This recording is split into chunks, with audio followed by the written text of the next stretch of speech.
مولاي صل وسلم دائما أبدا على حبيبك خير الخلق كلهم مولاي صل وسلم دائما أبدا على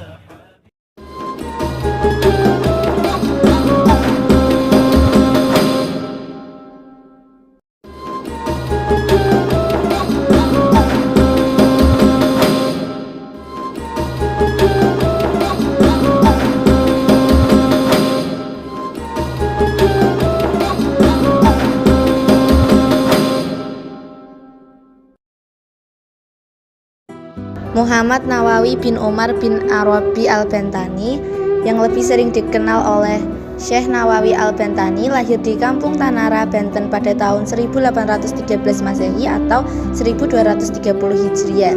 Ia adalah anak sulung dari 7 bersaudara dari pasangan Syekh Umar bin Arabi Al-Bantani dan Zubaidah.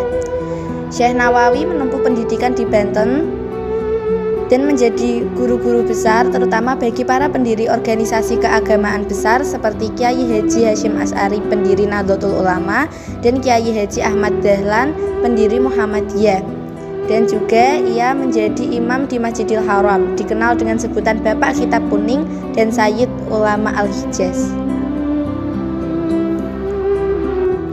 Karyanya meliputi bidang fikih, tauhid, tasawuf, tafsir, hadis, dan lainnya. Jumlah karyanya mencapai tidak kurang dari 115 kitab. Sebagian besar karya yang sudah masuk penerbitan sampai sekarang masih dipelajari di pesantren-pesantren tradisional. Berikut adalah beberapa karya dari Syekh Nawawi Al-Bantani. Yang pertama ada Syarah Uqud Al-Lujiat, yang kedua Bajatul Wasail, ketiga Syarah Tijan Ad-Darori, keempat Mirqa Su'ud At-Tashdid fi Syahri Sulam At-Taufiq, kelima Kasyifatus Saja, keenam Nasyaih Al-Ibad, ketujuh Qami At-Tuqyan, kedelapan At-Simar Al-Yani'ah, 9 Nuruz Zolam, 10 Sulam Al-Munajah. Peran utama Syekh Nawawi Al-Bantani adalah sebagai ulama produktif dalam bidang keilmuan dan pendidikan. Beliau menghasilkan ratusan kitab atau buku yang menjadi kurikulum utama di banyak pesantren di Indonesia. Karyanya mencakup fikih, tafsir, tauhid, tasawuf, dan hadis dengan gaya penulisan yang mudah dipahami. Dianggap sebagai bapak pesantren Indonesia karena karyanya menjadi dasar intelektual bagi para pendiri dan perintis pesantren. Dalam bidang spiritual dan sosial, mendapat gelar Sayyid Ulama Al-Hijaz karena posisi intelektualnya yang terkemuka di Timur Tengah, menunjukkan pengaruhnya yang mendunia, berperan penting dalam transmisi ajaran Islam ke Nusantara. Sering disebut sebagai guru bagi ulama-ulama. Terlibat dalam gerakan sosial di Banten, bahkan karyanya dikaji oleh ulama dan cendekiawan dunia.